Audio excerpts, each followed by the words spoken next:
This is the first of 4 videos covering the breadth of American religious history from the pre-Columbian times to the present. If we're going to start with American religious history, we got to kind of understand that religion was a prime motive for settling the colonies. And in explaining that, you got to go all the way back to the Renaissance, when everybody was Catholic, Roman Catholic, which of course you can see here is centered in the Vatican in Rome.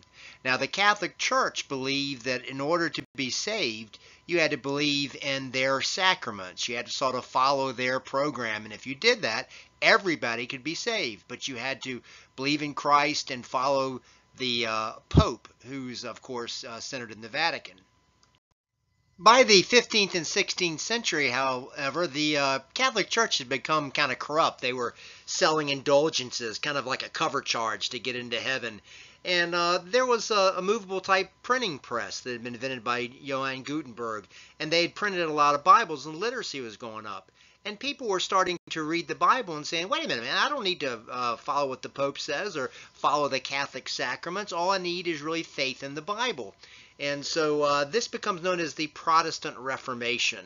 And they're going to protest the Catholic Church. They're going to reform the Catholic Church. And of course, the Catholic Church really cracked down on these so-called Protestants. You can see him burning one of them at the stakes.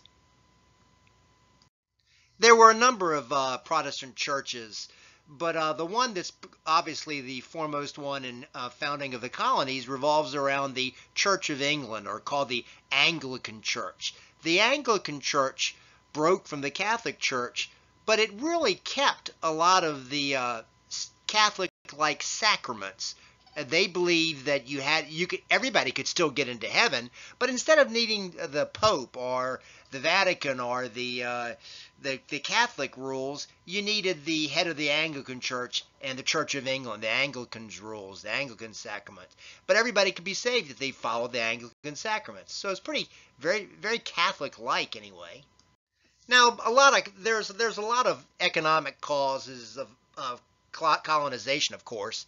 But most colonies were Anglican, certainly most colonies in the South, and that includes the very first colony in 1607 of Jamestown, which was the first settlement in Virginia.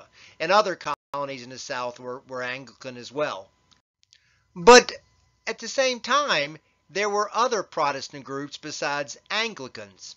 Now, when they published the Bible, in multiple type printing presses, and people were reading it more and literacy was going up, people started thinking, wait a minute, the Catholic Church says everybody can be saved, but God knows everything. God knows the past and present and future, and so God knows who's going to be saved already. You know, if you think about it, God knows what's going to happen. Everything is predestined. God knows who's going to get saved and go to heaven and who's going to be condemned to hell. And so there were Protestant churches that rejected the Catholic tenement that everybody could be saved. Now, the Anglican Church didn't. The Anglican Church believed that everybody could be saved, as I said. But there were other Protestant churches that believed that not everybody could be saved. They believed in predestination. One of these groups that believed in predestination were so-called Puritans. They were in England, and they had been raised as Anglicans, but they thought, well, you know, it didn't matter if you followed the Church of England sacraments and the head of the Anglican Church.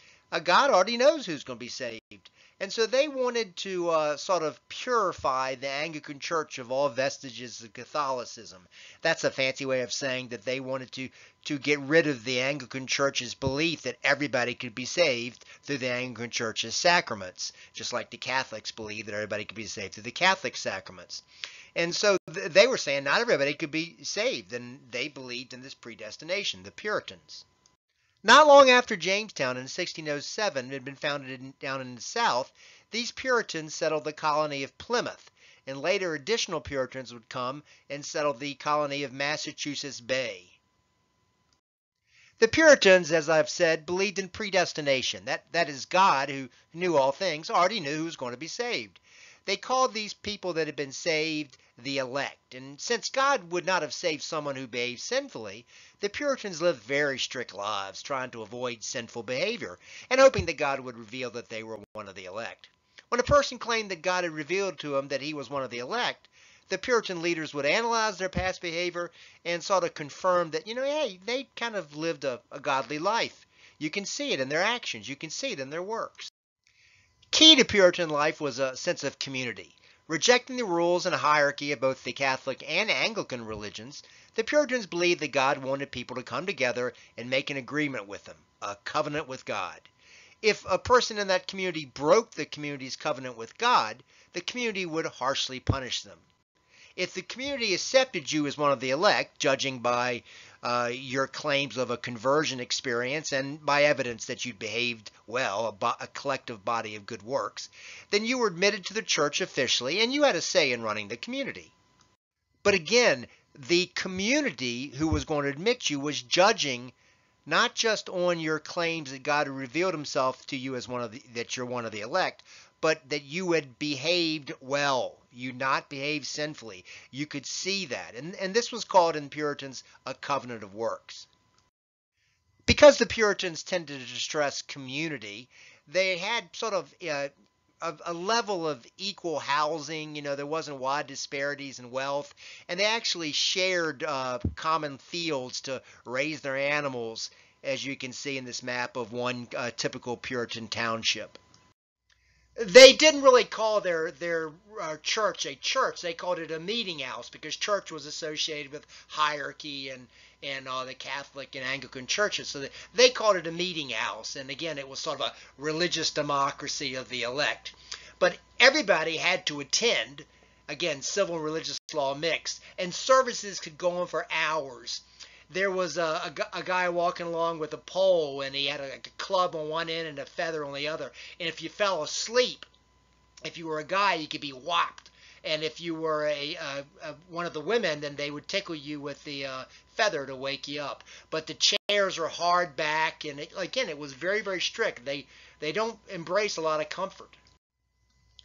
Because they were millennialists, Puritan society was strict. And in a way, religious and civil laws were mixed. The religious authorities weren't holding office, but the governance was by church members. And according to they were the elect. And so they tended to meld religious and civil law, technically not a theocracy, because the same individuals didn't govern both. But anyway, things like Christmas was punished as a pagan ceremony embraced by corrupt religious authorities in Europe and so forth. They had a range of punishments depending on the crime, but one of the common punishments for lesser crimes was simply embarrassment, ridicule. And you can see recreations of that here. As time passed, Massachusetts Bay Colony grew, and inevitably dissidents began to grow up in the Puritan community. And they believed that, well, you know what? Maybe you can't see who has been saved.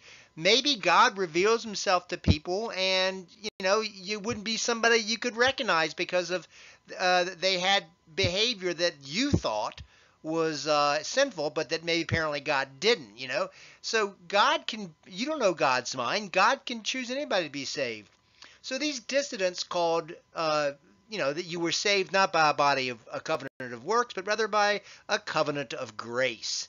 And if you think about it, this really threatened the Puritan society because, again, civil and religious, communities, laws were sort of intertwined. And so this covenant of grace was a real threat to the Puritan social and governmental politics. Dissidents were persecuted in Puritan Bay, and people that believed in the covenant of grace, they fled, and they formed colonies to the south of Massachusetts. And eventually these colonies would unite as the colony of Rhode Island. Its founders believing in a covenant of grace, it's not surprising that they were more religiously tolerant. And throughout its colonial period, Rhode Island maintained its sort of toleration of all religions. It was very much a freedom of religion colony, which was exceptionally rare. Now, I've said the first Puritans were millennialists. So what the heck does that mean? It means that in the Bible, when Christ returns, Christ is going to rule on earth for 1,000 years, a millennium, and then everybody would go to heaven. Well, the first Puritans believed that the end times were very near, that the millennium was going to begin soon. And so that is why they thought, with Christ coming back soon, that religion was so daggone important, and having a godly life was so important. And that underscores why their society was so strict. But as time passed, it became obvious that, maybe Christ's return wasn't imminent. In addition, young people proved less zealous in their faith because they had not shared the persecution back in England. They had been born in the New World, and they were exposed to so much more potential freedoms in the New World. And this, of course, is the foundation for the famous Salem Witch trials. In the late 17th century, the late 1600s, young women, teenagers, and began behaving strangely. And some of them would have fits, and you just couldn't make sense of their behavior. And so the Puritans, they thought there's witches in there. And so they're going to try these young girls, the Salem witch trials, to see if they were witches. There was a big debate in the Puritan community of Massachusetts Bay about whether the young girls who were behaving strangely and were accused of being witches, had to let Satan into themselves, whether they acquiesced to that sinful behavior or whether Satan just took them over. Initially, they believed that you had to acquiesce, and so a lot of these young girls were convicted and executed, were hanged. In times, it spread, and it was clearly that people were just making accusations against people they didn't like and so forth. And the community began to assume that, heck, maybe these young girls don't have to acquiesce to Satan, that Satan can take them over against their will and so forth. Today, scholars say there are probably several reasons for this. Perhaps it got started with a fit of epilepsy or some other mass psychosis. But regardless, most historians believe it definitely involved rebellion of the young women against the strict Puritan control of their elders. It was a strict community, and young people were simply rebelling. And as I say, some of it was simple vindictiveness, people making a charge of witchcraft simply because they didn't like somebody else. But the Puritan witch trials were, of course, an infamous period in American religious history.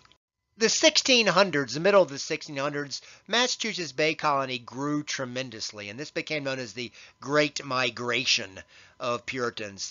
Over in England, the Puritan king was really persecuting the Puritans, and so they were fleeing to Massachusetts Bay, and their numbers just grew tremendously. But because the colony was so big, and they'd been in the New World for a while and everything, and it was getting more and more difficult for people to live godly lives all the time. They weren't millennialists anymore because maybe God isn't returning soon. More and more people were behaving in ways that the church members saw as sinful. They would rule them out as one of the possible elect because they behaved sinfully. The trouble was the colony was growing, and the number of church members was getting smaller and smaller. Admitted church members that had a say in the government.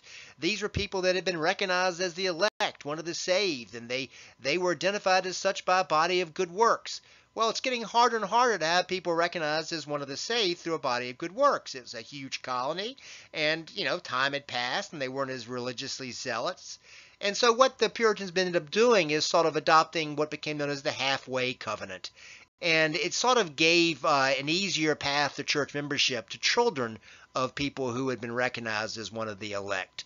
And it kind of almost made membership in it hereditary. But it was a clear sign that they were worried that if they kept church membership real small and the colony grew too big, there might be a revolution or something. So they began to loosen the restrictions, on who could be admitted to church membership. And it's a sign that strict Puritan faith is beginning to weaken. By the end of the colonial era in the 18th century, pretty much that old strict Puritan covenant of works religion had sort of died out, and all that was really left was sort of the belief that everyday people could get together and form a covenant with God. And they still had that old anti-hierarchy, anti-sacraments belief that the people could decide what God wanted and abide by it, but there wasn't that strict church membership type of old Puritan faith. These churches that maintained that belief in a congregation control became known as Congregationalism. They still rejected that old old Catholic hierarchy like the first Puritans, but again, they weren't as strict. So in the 17th century in Virginia and in other parts of the South, you see Anglican colonies, as I've said. And up north in the 17th century, you see the Puritans and the Puritan dissident colonies forming. Well, in Maryland, there was a colony founded as a haven for Catholics. There were still Catholics in England. And like the Puritans, and other groups that weren't Anglican, they were being persecuted. And so the king let the Catholics go and let them go found a colony, and they founded it as Maryland.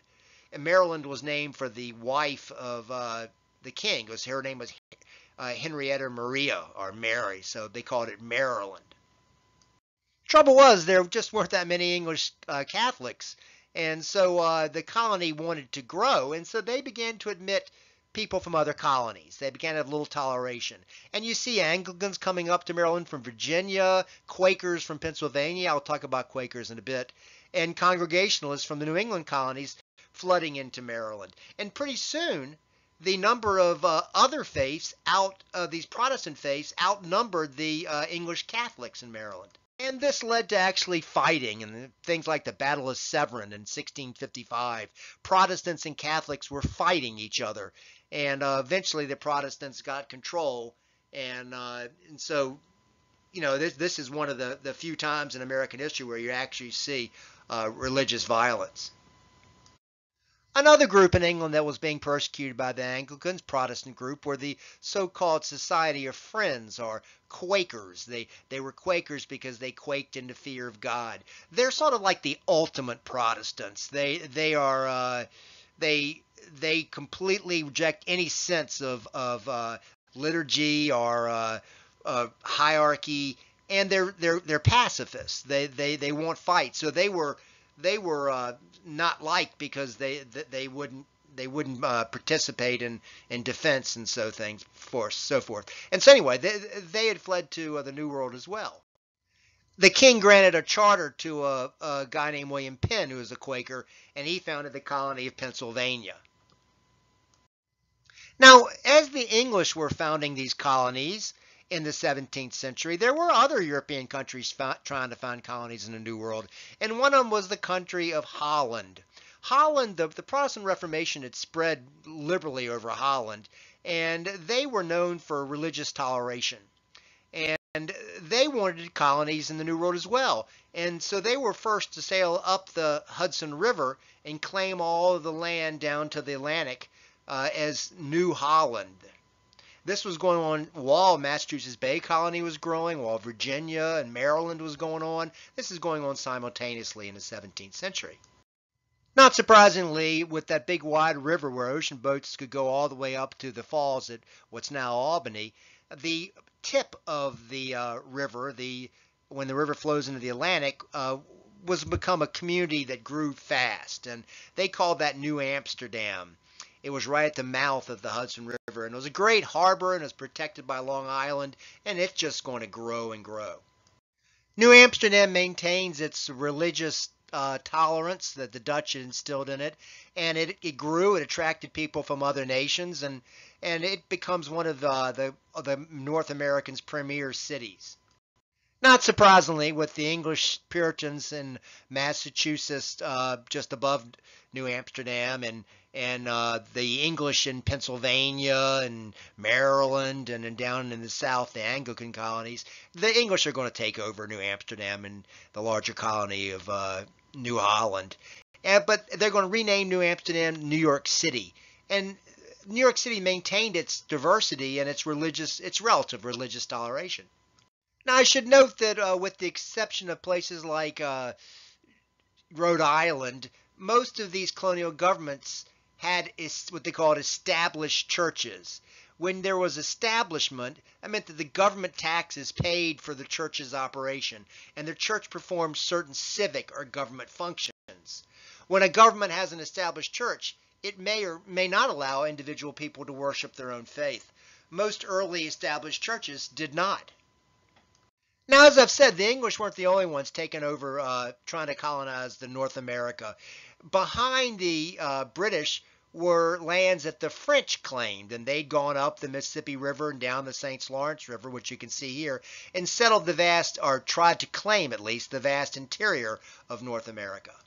Well, unlike England and parts of Northern Europe, where the Protestant Reformation had split churches off from the Roman Catholic Church, the Protestant Reformation had not really been that strong in France. And so the nation of France and the French king, they remained Catholic. And so they wanted their new France interior colony to be Catholic as well. And some of the earliest of the French, along with the earliest French explorers, were Catholic priests known as Jesuits, who devoted a lot of attention to converting the Native Americans to Catholicism. As the Renaissance passed and Europe began to develop and grow and trade took place, there's going to be another movement that's going to spread across Europe and indeed into America in the 17th and 18th centuries, the 1600s and 1700s. And that was known as the Enlightenment, the Age of Reason, they called it. Now, key to the Age of Reason or the Enlightenment was the idea of natural law. Now, if you were any of the churches to this day, whether it was Protestant or otherwise, you kind of assumed that God controlled everything. And if something happened, it was because God had intended it. What the Enlightenment is going to observe and study and begin eventually conclude using their reason was that, you know what, maybe the world's guided by natural laws. Now, God may have created these natural laws, but then again, it lets the system run and on its own. And mankind can study these natural laws and use them for our advantage. So as I say, prior to the Enlightenment, God sort of controls everything that happens. You're walking across a field and a lightning bolt hits you. It's because God is smiting you. Smiting? Anyway, God's caused that to happen.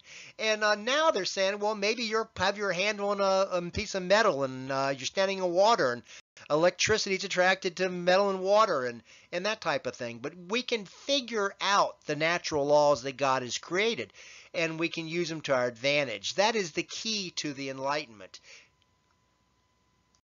Out of the Enlightenment comes a religion known as deism. It still says there's a God, there is a deity, but it kind of rejects all the religions, all the specific faiths, and God doesn't reveal himself other than through his natural laws, and so no one really knows, and we really just ought to study what God created, his natural world, to understand the greatness of God. But it kind of rejects all the religious doctrine and beliefs. Now, if you think about it, by suggesting the natural laws governed the universe and that God was not involved in everything that occurred, the Enlightenment sort of diminished God in the eyes of many established religions. Now, I should add that, even though the Enlightenment, you do see the growth of deism in the United States, but there really wasn't anything, there were not many atheists or agnostics. Atheists, of course, as somebody says, there is no God, and deists believe there was a creator of natural laws and all that. And if you're an agnostic, you believe that there's no way to tell if there's a God or not. There weren't a whole lot of these free thinkers in the colonial days. The closest you get were the deists and people that adhere to the Enlightenment principles. The Enlightenment was very popular among the educated, more wealthier colonists. But as I've said, the Enlightenment, if you think about it, kind of diminishes the importance of God. God creates natural laws, and then God kind of sits back and watches them take place. And, it kind of implies that God isn't controlling everything. And that's not surprisingly going to cause a reaction. And that reaction is going to follow the Enlightenment in the 18th century, and it's called the Great Awakening. It was more popular among the rural, less educated, and less affluent Americans. And it really stresses that God cared about every individual soul, not just the rich and powerful, which, it's challenging the Enlightenment principles that God is remote.